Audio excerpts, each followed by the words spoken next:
ایک بات مجھے یہاں اور یاد آ گئی سید صاحب، جس لڑکی کی اگر منگنی ہو جاتی ہے، جس لڑکی کا لڑکے سے رشتہ ہو جاتا ہے یا لڑکے کا لڑکی سے رشتہ ہو جاتا ہے، تو یہ لڑکا کسی کے ذریعے اس لڑکی کو موبائل بھجوا دیتا ہے، اس کی خالہ کے ذریعے یا اس کی پھوپھی کے ذریعے یا اس کی بہن کے ذریعے، جس بہن کی شادی ہو گئی ہے، یا اس کی سہیلی کے ذریعے، کسی کے ذریعے موبائل بھجوا دیتا ہے۔ اماں کو بھی پتا ہے میری بیٹی اس سے بات کر رہی ہے جس سے رشتہ ہوا ہے، باپ کو بھی پتا ہے میری بیٹی اس سے بات کر رہی ہے جس سے رشتہ ہوا ہے، بھائی کو بھی پتا ہے میری بہن اس سے بات کر رہی ہے جس سے اس کا رشتہ ہوا ہے، سارے لوگوں کو پتا ہے ہمارے گھر کی بچی اس سے بات کر رہی ہے جس سے رشتہ ہوا ہے۔ تمہیں معلوم ہے، کان کھول کر کے سن لو، ذرا توجہ سے سنو، جب تک نکاح نہ ہو جائے، جب تک نکاح نہ ہو جائے، چاہے منگنی کتنی تگڑی ہو جائے، 10 لاکھ میں تم منگنی کر دو، سونے چاندی کی انگوٹھیاں دے دو، چاہے اس کی ماں کو کنڈل دے دو، چاہے کچھ بھی دے دو، چاہے پہلے ہی موٹر سائیکل دے دو، تمہاری مرضی، تم نے جو بھی دے دیا، لیکن شریعت کا مسئلہ سن لو۔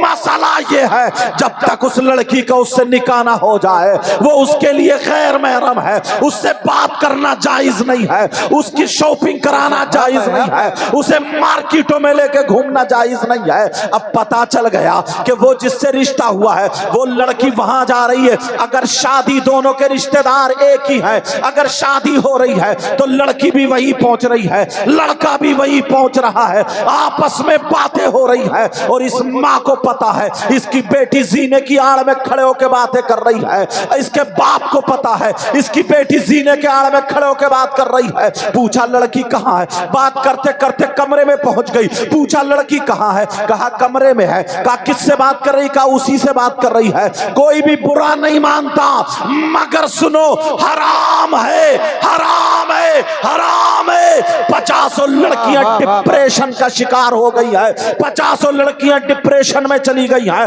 50 لڑکیوں پہ خالی جن آ گئے ہیں، 50 لڑکیوں پہ بھوت آ گئے ہیں، 50 لڑکیوں پہ جادو ہے، کچھ بھی نہیں ہے، وہ دماغی اعتبار سے پریشان ہے، توازن کھو بیٹھی ہے۔ تمہیں معلوم ہے میں بتاؤں کیسے؟ اس لیے وہ پیار جتا رہا ہے۔ اب وہ لڑکی سمجھ رہی ہے میری تو شادی اسی سے ہونی ہے، میری تو شادی ہو گئی ہے، چلو اس کو اپنے بال دکھا دوں، اگر نہیں دکھاؤں تو برا مان رہا ہے، کہتا ہے میں اپنی نس کاٹ لوں گا، کہتا ہے میں کچھ کھاؤں گا نہیں، کہتا ہے میں مر جاؤں گا، اس طریقے کی باتیں کرتا ہے۔ اور کان کھول کر کے سناؤ، اب وہ لڑکی یہاں تک کہ ذرا دوپٹہ ہٹاؤ، اپنا جسم دکھاؤ، ادھر اس کی ویڈیو بن جاتی ہے۔ اب کسی وجہ سے وہ رشتہ ٹوٹ جاتا ہے، کسی وجہ سے وہ رشتہ کٹ جاتا ہے، کسی وجہ سے وہ رشتہ ختم ہو جاتا ہے۔ اب اس لڑکی کی کلپ اس پہ پہنچ گئی ہے، اس لڑکی کی ویڈیو اس پہ پہنچ گئی ہے۔ اب مجھے بتاؤ، وہ لڑکا اسے بلیک میل کرنے لگا، وہ لڑکا اسے یہ دھمکی دینے لگا، سن مجھے فلاں جگہ ملنا ورنہ میں تیری ایک کلپ وائرل کر دوں گا، تو مجھے فلاں جگہ ملنا ورنہ میں تیرے فوٹو وائرل کر دوں گا، تو فلاں جگہ آ جانا ورنہ تو نے مجھے جو غلط جگہ کے فوٹو کھینچ کے بھیجے ہیں وہاں پر آ جانا۔ اب لڑکی ڈپریشن کا شکار ہے، ماں کو نہیں بتا سکتی، باپ کو نہیں بتا سکتی، اپنی کسی سہیلی کا سہارا لیتی ہے، یہاں تک کہ بعض لڑکی کی عزت پہ ہاتھ ڈال دیا جاتا ہے۔ اور یہ کم بخت لڑکا ہے، اس سے پوچھو کیا تیری بہن نہیں ہے، کیا تیری ماں نہیں ہے؟ مگر میں یہ کہتا ہوں، او سنو، جن لڑکیوں کی شادی ہو گئی ہے، جن لڑکیوں کا رشتہ ہو گیا ہے، جس لڑکے سے ہو گیا ہے، اس سے بات مت کرو۔ اگر بات کرے گا تو تیرا بھائی کرے گا، اگر بات کرے گا تو تیرا چچا کرے گا، اگر بات کرے گا تو تیرا باپ کرے گا۔ ارے کون سی بات ہے، روزانہ لڑکے کا فون آ رہا ہے، گھنٹوں گھنٹوں لڑکی کمرے میں بیٹھ کے باتیں کر رہی ہے، 3 روٹی کھا رہے ہو، 1.5 کی عقل رکھو، بے حیائی مت پھیلاؤ، بے حیائی مت پھیلاؤ، شیطانیت مت پھیلاؤ، ورنہ ایسے مارے جاؤ گے۔ یہ شیطان ایسی جگہ لے کے تمہیں ڈوبے گا جہاں تمہیں پانی بھی ہاتھ نہیں آئے گا۔ توجہ رکھنا میری اس بات پر، میری بہنوں سن لینا، بات مت کرنا ورنہ 50 لڑکیاں، اور بعض میاں ایسا ہے جسے عمل کے تعلق سے کچھ بھی معلوم نہیں ہے، کچھ بھی پتا نہیں ہے، خود ہی ڈھنگ سے نمازیں نہیں پڑھتا، وہ آ گیا اس کا باپ، حضرت میری بیٹی کھا نہیں رہی ہے، میری بیٹی پی نہیں رہی ہے، میری بیٹی کچھ بھی نہیں کر رہی ہے، چھوٹتے ہی کہہ دیتا ہے کہ اس پہ جن کا اثر ہے، اس پہ بھوت کا اثر ہے، اس پہ چڑیل ہو گئی ہے، اس پہ جادو آ گیا ہے۔ میں کہتا ہوں ان لڑکیوں کی زندگی برباد مت کرو۔ اب وہ مزار پہ لا کے ڈال دیا جاتا ہے، اب وہ اس کے گھر کے چکر لگ رہے ہیں، کبھی اتارا ہو رہا ہے، کبھی چڑھاوا ہو رہا ہے، کبھی پیسے لیے دیے جا رہے ہیں، برباد کر دیا ہے، برباد۔ یہی موبائل کی وجہ ہے۔ میں کہہ کر کے جاؤں گا اپنی بیٹیوں کو پردے میں رکھو، اپنی بیٹیوں کے نفس کو ابھرنے والی چیز کو مت دینا۔ آقا فرماتے ہیں خیرکم من تعلم القرآن وعلمہ، تم میں سب سے بہتر وہ ہے جو قرآن پڑھے اور پڑھائے۔ اب میں کسی دوسرے کی کیوں مانوں جب آقا خود فرماتے خیرکم من تعلم القرآن وعلمہ، تم میں سب سے بہتر وہ ہے جو قرآن سیکھے اور سکھائے۔ تو جو نبی نے فرما دیا وہ۔ اب میں آپ کی طرف آنا چاہتا ہوں، میں نے جو کہا نا 5-7 باتیں، ایک مرتبہ ہم اور آپ صرف اور صرف اپنا حساب لے لیں شریعت مصطفیٰ کے دائرے میں، عورتیں بھی اور مرد بھی۔ کیا اتنے مجمع میں ایک چیز پر غور کرو، اگر کسی شخص پر صبح سے شام تک 3 مرتبہ اس پہ اللہ کی لعنت پڑ جائے، کیا پڑ جائے؟ اللہ کی لعنت پڑ جائے 3 مرتبہ، تو وہ مرد کامیاب ہو سکتا ہے، وہ عورت کامیاب ہو سکتی ہے۔ کتنی مرتبہ؟ 3 مرتبہ اللہ کی لعنت پڑ جائے، اور جس پہ 5 مرتبہ 10 مرتبہ پڑ جائے تو پیارو ہم جلسے میں جب آیا کریں تو کچھ نہ کچھ ایسی باتیں لے کر کے چلے جایا کریں جو ہماری دنیا بھی سنور جائے اور آخرت بھی سنورے۔ سمجھ رہے؟ اب ذرا ڈھونڈو، تلاشو، کون ہے جس پہ اللہ کی لعنت پڑ جائے؟ تم چاہتے ہو اللہ کی لعنت سے بچنا؟ بولو چاہتے ہو؟ سید صاحب کی موجودگی میں، ادھر حضرت کی موجودگی میں، یہ وقت وہ آ گیا، یہ دور وہ آ گیا، بہت کم لوگ ایسے ہیں جن پہ اللہ کی لعنت نہ پڑتی ہو، عورتوں کو تو چھوڑو۔ اور میں تو یہ کہتا ہوں اب تو کچھ مولانا بھی ایسے ہی ہیں، اسی زمرے میں آئے۔ کون ہے جس پہ اللہ کی لعنت پڑتی ہے؟ اگر میں کسی اور سے پوچھوں تو بات ادھر ادھر ہو جائے گی، چلو قرآن سے پوچھو۔ قرآن کی بات غلط ہو سکتی ہے؟ بولو، قرآن کا کوئی لفظ غلط ہو سکتا ہے؟ قرآن کا ہر لفظ سچا ہے، قرآن کی کوئی بات غلط نہیں ہو سکتی۔ مبارکباد دینا ان کمیٹی والوں کو، انہوں نے جلسہ کیا، یہاں سے پیغام پہنچ رہے ہیں۔ کون ہے جس پہ اللہ کی لعنت پڑتی ہے؟ جو راستوں میں چل رہے ہیں وہ بھی سن لے، جو یہاں پہ بیٹھے ہیں یا بیٹھی ہیں وہ بھی سن لے۔ کس پہ اللہ کی لعنت پڑتی ہے؟ آج بچنا، اس پہ عمل کرنا۔ اللہ فرماتا لعنت اللہ علی الکاذبین،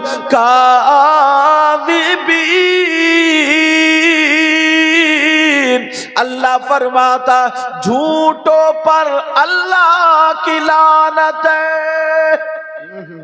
کس پر؟ کس پر؟ اب اگر نمازی جھوٹ بولے تو اس پہ بھی اللہ کی لعنت، اب اگر حاجی جھوٹ بولے اس پہ بھی اللہ کی لعنت، مولانا جھوٹ بولے اس پہ بھی اللہ کی لعنت، مرد بولے عورت بولے، لعنت اللہ علی الکاذبین،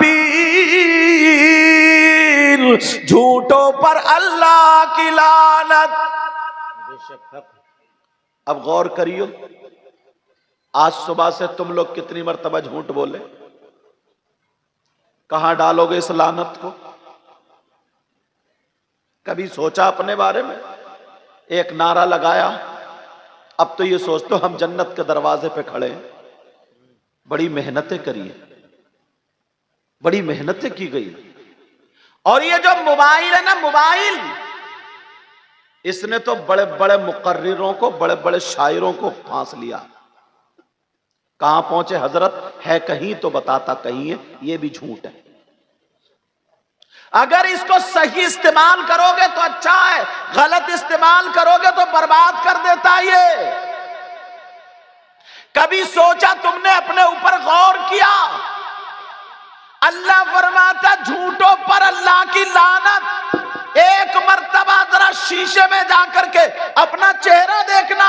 کتنے لوگ ایسے ہیں جو مذاق مذاق میں جھوٹ بولتے ہیں، کتنے لوگ ایسے ہیں جو کسی کو چڑھانے پر جھوٹ بولتے ہیں، کتنے لوگ ایسے ہیں جو ہنسی دلانے کی وجہ سے جھوٹ بولتے ہیں، کتنے لوگ ایسے ہیں جب تک جھوٹ نہ بولے انہیں مزہ ہی نہیں آتا. او لوگو ذرا غور کرو، توجہ کرو. اللہ کا فرمان غلط نہیں ہو سکتا. کہیں ایسا نہ ہو یہ جھوٹ تمہیں لے کر کے بیٹھ جائے. اللہ اکبر. عورتیں ذرا اپنے اوپر غور کریں. اتنا پکا، اتنا مضبوط رشتہ ہوتا ہے میاں بیوی کا، شوہر بیوی کا، مگر پھر بھی یہ بیوی شوہر سے جھوٹ بول جاتی. اب اور کیا بچا؟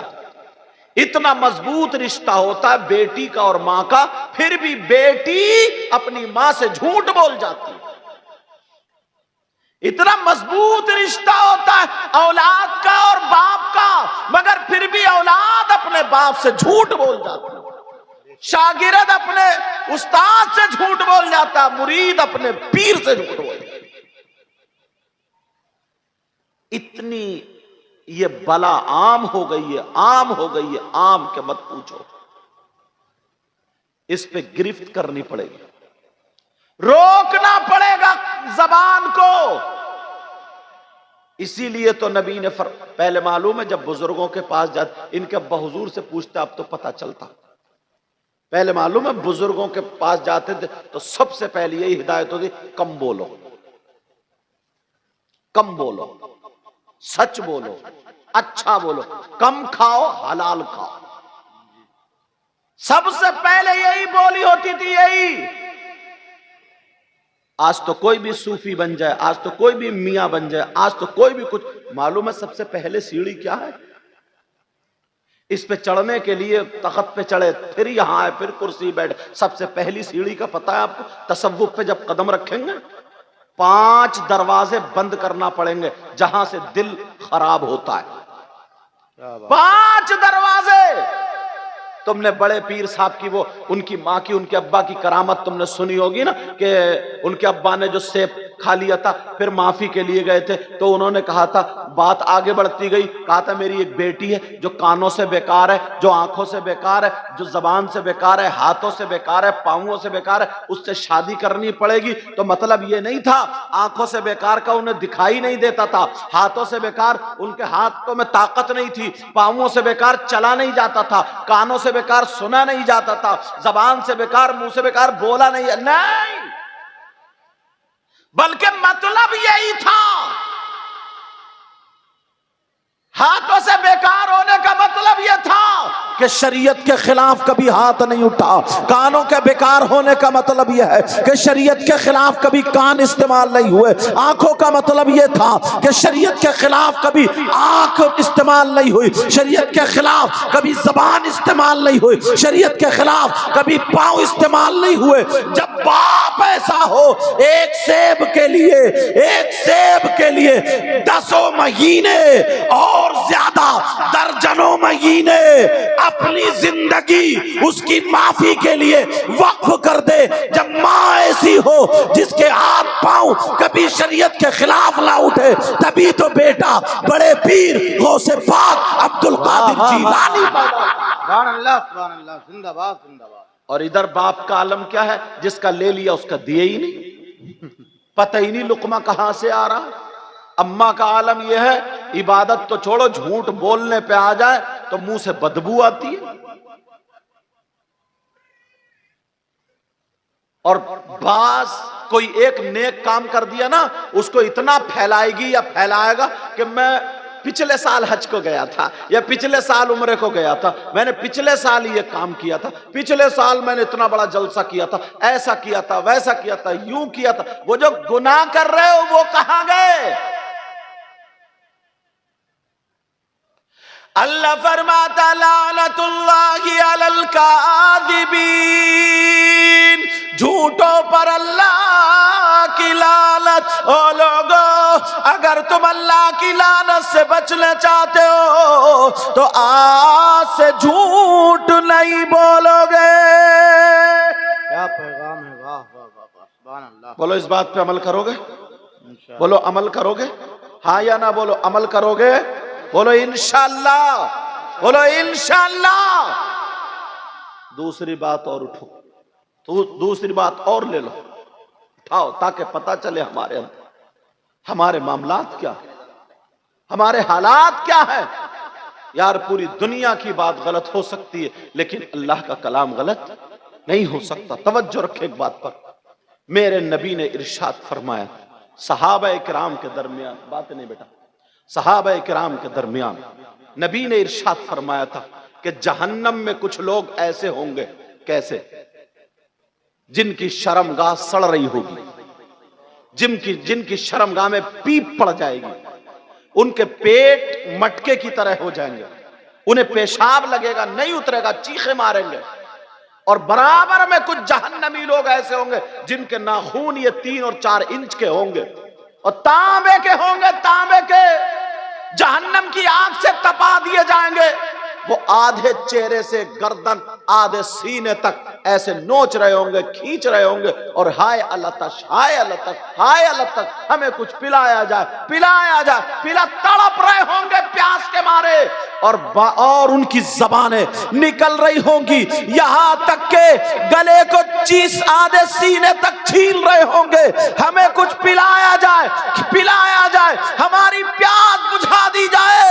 لوگوں یہ کوئی قصہ کہانی نہیں ہے، یہ نبی کا فرمان ہے، ذرا سن لو، توجہ کرو، غور کرو۔ اب وہ لوگ جن کی شرمگاہ سڑ رہی تھی، اللہ تعالیٰ کے حکم سے ان کا پیشاب اترے گا، اللہ کے حکم سے ان کا پیشاب اتر جائے گا تو پیشاب کے ساتھ خون بھی نکلے گا، پیشاب کے ساتھ کچلو بھی نکلے گا، پیشاب کے ساتھ میل کچیل بھی نکلے گا، پیشاب کے ساتھ پیپ نکلے گی، پیپ۔